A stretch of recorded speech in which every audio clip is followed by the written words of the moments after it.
Le burn-out parental, c'est vraiment le mal de ce siècle. On dit qu'il faut tout un village pour élever un enfant. Malheureusement, dans nos sociétés à 1000 à l'heure, où tout s'accumule, où on doit être femme, mère, épouse, professionnelle, on a l'impression qu'il faut tout réussir. On vit dans une société où tout doit être instagrammable.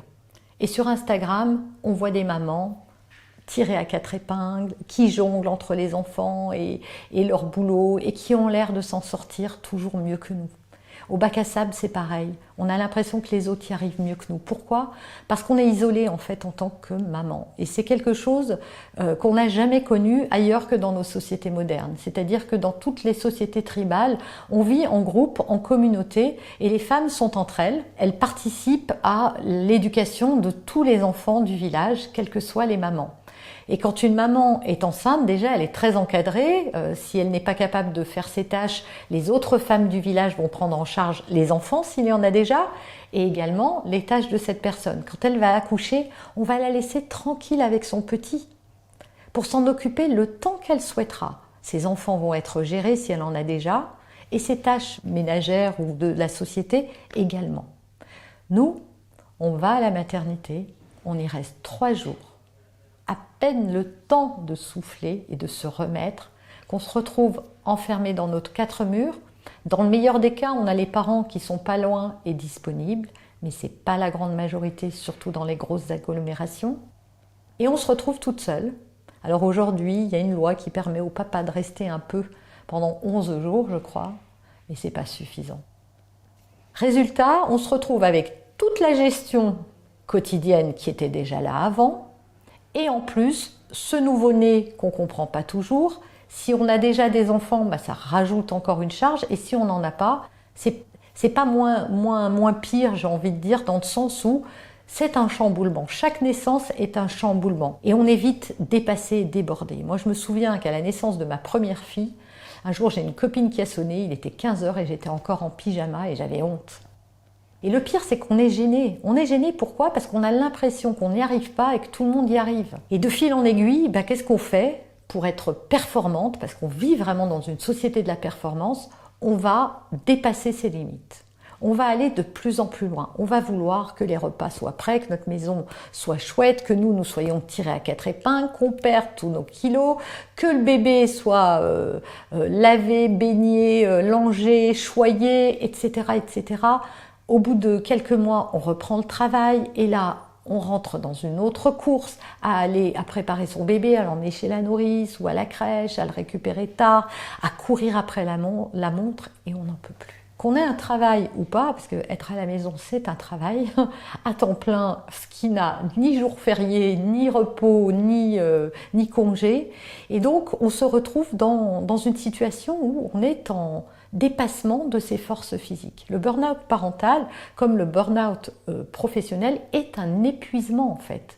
Tout simplement, c'est quand je suis allée au-delà de ce qu'il était possible que je fasse.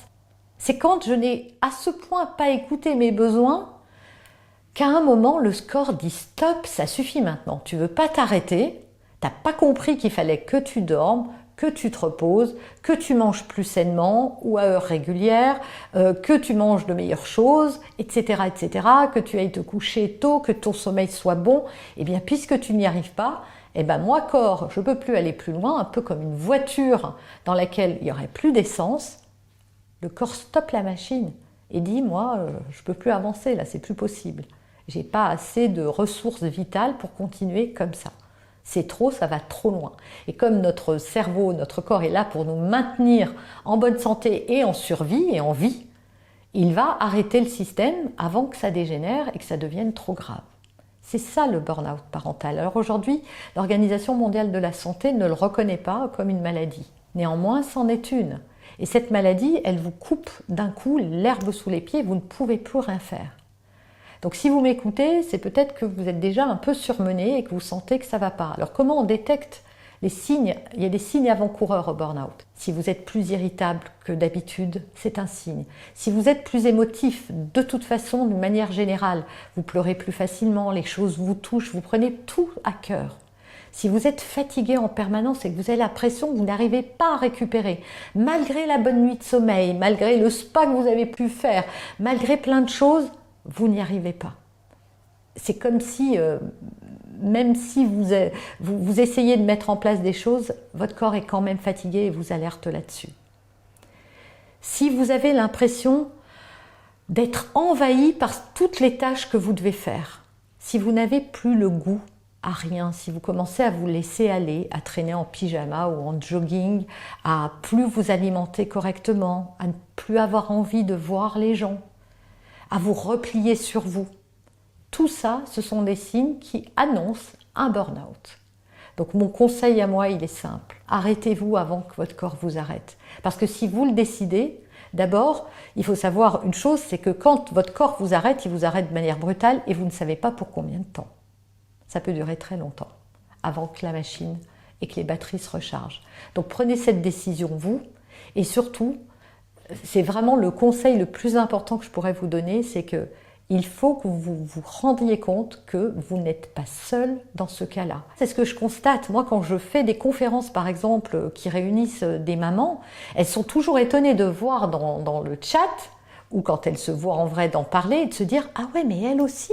Mais moi, j'ai l'impression que j'étais toute seule dans mon coin, qu'il n'y avait que moi qui n'arrivais pas à autant. Ben oui, parce que vous, quand vous sortez au bac à sable, ben vous n'avez plus de lait ou de nourriture qui traîne sur vos habits, vous avez votre bébé, vous l'avez fait tout mignon, ou votre enfant pour sortir, et puis là, vous êtes assis sur un banc, comme il est en collectivité, il ne vous fait pas vivre la même chose qu'à la maison, du coup, vous vous détendez un peu, et vous ne montrez pas aux autres ce qui se passe à l'intérieur de vous.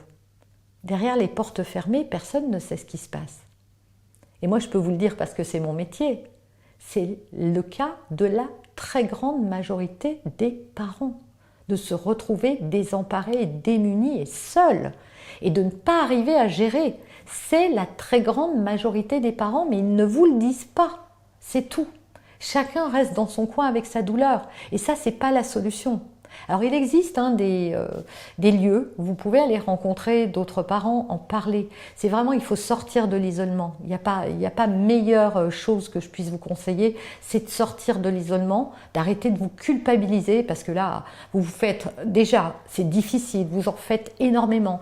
Il faut que vous reconnaissiez quand même, et ça c'est fondamental, que vous donnez déjà énormément. Comment pouvez-vous vous culpabiliser alors que on sait un enfant va vous demander beaucoup d'attention, beaucoup d'abnégation, beaucoup de dons de vous, beaucoup de temps, beaucoup de patience. Voilà, il va pomper tout ça.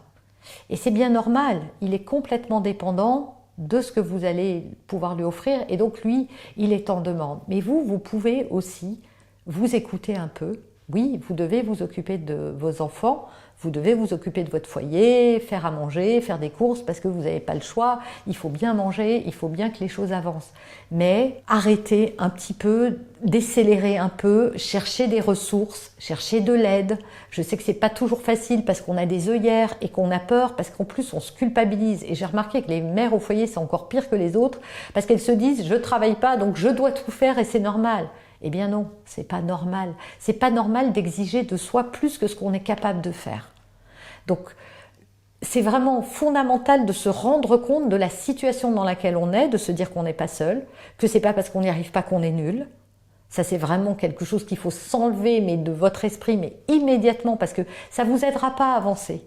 Ça va vous rendre de plus en plus irritable. En fait, quand on se culpabilise, on nourrit de la colère contre soi-même. C'est ça la culpabilité en fait. C'est je suis pas contente de moi parce que pour des tas de bonnes ou de mauvaises raisons, mais je suis pas contente de moi. Qu'est-ce qui se passe? La colère c'est une émotion, il faut qu'elle vive. Donc elle va pas rester à l'intérieur, elle va sortir. Si elle reste à l'intérieur, elle se transforme en maladie. Parfois c'est des petits mots, la nuque tendue, mal au dos régulièrement, des maux de ventre. Voilà, ça a perturbé à l'intérieur. Et parfois, ou même je devrais dire, ça sort. Et ça sort sur les autres. On s'en prend aux gens qu'on aime. On s'en prend à ses enfants. On s'en prend à son mari. On devient irritable et on se déteste encore plus. Parce qu'on se demande pourquoi et comment on en est arrivé là. On finit par se détester en se disant « mais jamais je voudrais être ça pour ma famille ».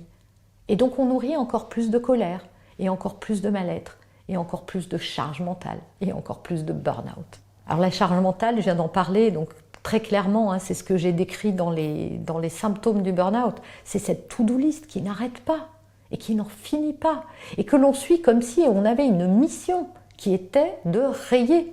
Sauf que c'est sans fin. Vous allez rayer 10 choses et vous allez en rajouter 20. C'est comme ça dans la vie de tout le monde, c'est comme ça dans la mienne, c'est comme ça dans la vôtre, et c'est comme ça dans celle de tous ceux que vous connaissez.